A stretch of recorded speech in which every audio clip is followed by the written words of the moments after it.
स्वर्ण मंदिर, जहां मैंने बिताए 24 घंटे और महसूस की यहाँ की पॉजिटिव एनर्जी जो आपकी आत्मा को शांति का एहसास कराती है, और जाना यहाँ का दिल दहला देने वाला इतिहास जो आपके रोंगटे खड़े कर देगा। यहाँ का विश्व प्रसिद्ध लंगर जहाँ 24 घंटे बनता रहता है रोजाना 50,000 लोगों से भी ज्यादा का खाना। वीकेंड्स पर यह संख्या 1 लाख से ऊपर पहुंच जाती है। यहाँ पर कोई भेदभाव नहीं होता, सभी को फ्री में खाना मिलता है, जिसे लोग यहाँ पर सेवा कहते हैं। भारत के अमृतसर शहर में स्थित है श्री हरमंदिर साहिब मंदिर, जिसे गोल्डन टेम्पल भी कहा जाता है। इस मंदिर की सुंदरता और इसका माहौल आपके पहले कदम से ही आपका मन मोह लेता है। यहाँ सेवा का जो भाव आपको देखने को मिलेगा, शायद ही दुनिया में कहीं और देखने को मिले। वीडियो अच्छा लगे तो लाइक, कमेंट, शेयर जरूर करें। यहाँ पर आपके जूते और चप्पलों को हाथों से उठाकर रखा जाता है, बदले में आपको एक टोकन मिलता है।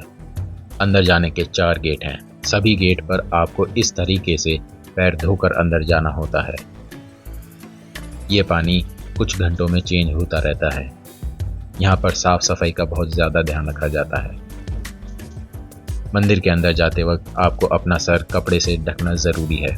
ऐसा करना आदर प्रकट करने का एक तरीका है। दर्शन करने का समय सुबह 3 बजे से रात 10 बजे तक रहता है। रात को 10 बजे गेट बंद होने के बाद पूरे मंदिर में सफाई का काम चालू होता है। सिख मान्यता के अनुसार मंदिर के चारों ओर स्थित अमृत सागर नामक पवित्र सरोवर में स्नान करने से मनुष्य के पाप धुल जाते हैं। सनराइज और सनसेट के समय स्वर्ण मंदिर से नजरें हटाने का बिल्कुल भी मन नहीं करता। सरोवर के पास बैठकर गुरुवाणी सुनते हुए गोल्डन फिश को देखना, श्रद्धालुओं का आंखें बंद करके सर झुकाना, ठंडे पानी में डुबकी लगाना, छोटे छोटे बच्चों में सेवा भाव देखना। लोगों से अपने घरों में खुद के जूठे बर्तन साफ नहीं होते, और यहाँ लोग जनता के जूठे बर्तन साफ करते हैं, बिना किसी लालच, बिना किसी दबाव से, सिर्फ और सिर्फ सेवा भाव से।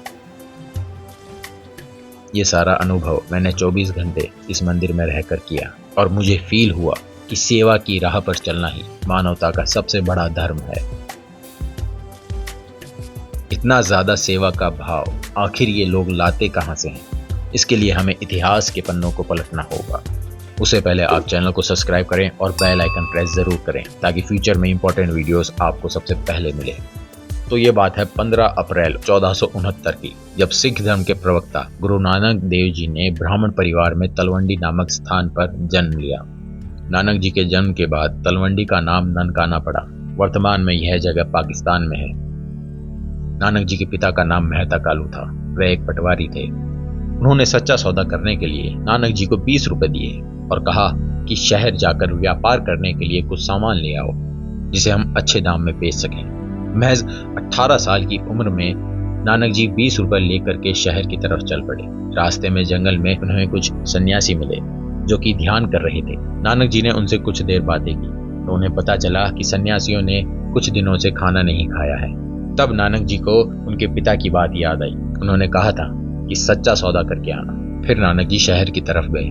वहां से 20 रुपए का जितना भी खाना आया सारा ला करके सन्यासियों में बांट दिया। तभी से सेवा के भाव से लंगर की शुरुआत हुई। फिर एक एक करके टोटल 10 गुरु हुए। पहले गुरु नानक जी, जिन्होंने सिख धर्म की नींव रखी। दूसरे गुरु अंगद देव जी, जिन्होंने पंजाबी लिपि गुरमुखी की शुरुआत की। तीसरे गुरु अमरदास जी, जिन्होंने जाति प्रथा, ऊंच नीच, कन्या हत्या, सती प्रथा जैसी कुरीतियों को समाप्त करने में अहम योगदान दिया। चौथे गुरु रामदास जी, जिन्होंने गोल्डन टेम्पल की नींव रखी सन 1577 में। फिर इसके बाद 5वें गुरु अर्जुन देव जी ने गोल्डन टेम्पल का निर्माण पूरा किया और आदि ग्रंथ की शुरुआत की, जिसे गुरु ग्रंथ साहिब भी कहते हैं। लगभग 500 बीघा में बने इस मंदिर में 500 किलोग्राम सोने से भी ज्यादा का इस्तेमाल किया गया है। ये सोना 24 कैरेट का है, जो कि राजा रंजीत सिंह जी ने दिया था। छठे गुरु हरगोविंद सिंह जी, जिन्होंने सिखों को अस्त्र शस्त्र का प्रशिक्षण लेने के लिए प्रेरित किया। वह सिख पंथ को योद्धा चरित्र प्रदान किया। सिख धर्म के 5वें गुरु अर्जुन जी को फांसी दिए जाने के बाद उन्होंने गद्दी संभाली। उन्होंने एक छोटी सी सेना इकट्ठी कर ली थी इससे नाराज होकर जहांगीर ने उनको 12 साल कैद में रखा। फिर रिहा होने के बाद उन्होंने शाहजहां के खिलाफ बगावत कर दी और 1628 में शाही फौज को हरा दिया। 7वें गुरु हर राय जी, इन्होंने जनता की भलाई के लिए एक आयुर्वेदिक चिकित्सालय बनवाया था। आयुर्वेद से लोगों को करीब करने का यह तरीका बहुत ही बेहतरीन साबित हुआ था। 8वें गुरु हरकिशन साहिब जी, इन्होंने सिर्फ 5 साल की उम्र में ही गुरु की गद्दी प्राप्त कर ली थी और महज 8 साल की उम्र में चेचक की महामारी की वजह से अपने प्राण त्याग दिए थे। 9वें गुरु तेग बहादुर जी, औरंगजेब ने इन्हें इस्लाम धर्म ग्रहण करने के लिए तरह तरह के लालच दिए, पर गुरु तेग बहादुर जी नहीं माने तो उन पर जुल्म किए गए, उन्हें कैद कर लिया गया।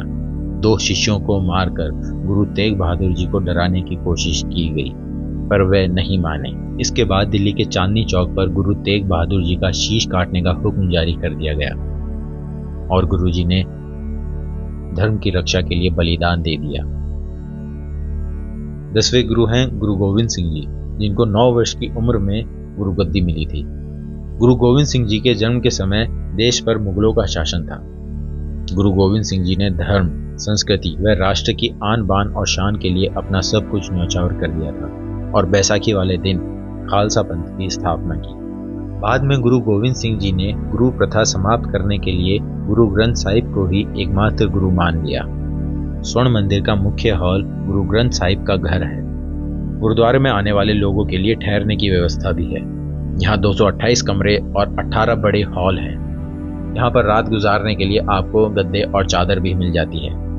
एक व्यक्ति लगातार यहाँ 3 दिन तक रुक सकता है। कुछ त्योहारों पर स्वर्ण मंदिर में भव्य कार्यक्रम होते हैं, जैसे बैसाखी, लोहड़ी, प्रकाशोत्सव, शहीदी दिवस।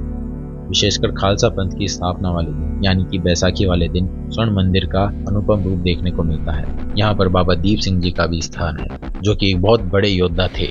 गुरु ग्रंथ साहिब जी की रक्षा के लिए 76 साल की उम्र की बुजुर्ग अवस्था में 18वीं सदी के विशेष युद्धों में हिस्सा लिया। एक बार एक युद्ध में उनका सर कट गया तो पास में खड़े दूसरे योद्धा ने उन्हें अपना वचन याद दिलाया, जो उन्होंने गुरु ग्रंथ साहिब जी से किया था। फिर जो करिश्मा हुआ उसे देखकर दुश्मनों के कदम लड़खड़ा गए। बाबा जी ने अपना सर उल्टे हाथ पर रखा और सीधे हाथ से ऐसी तलवार चलाई कि दुश्मनों में भगदड़ मच गई। दुश्मनों को भगाकर बाबा अमृतसर पहुंचे और अपना सर श्री हरमंदिर साहिब को भेंट किया। यहाँ तक वीडियो देखने के लिए आपका बहुत बहुत धन्यवाद। मिलते हैं अगले वीडियो में, तब तक के लिए ओके, टाटा, बाय बाय।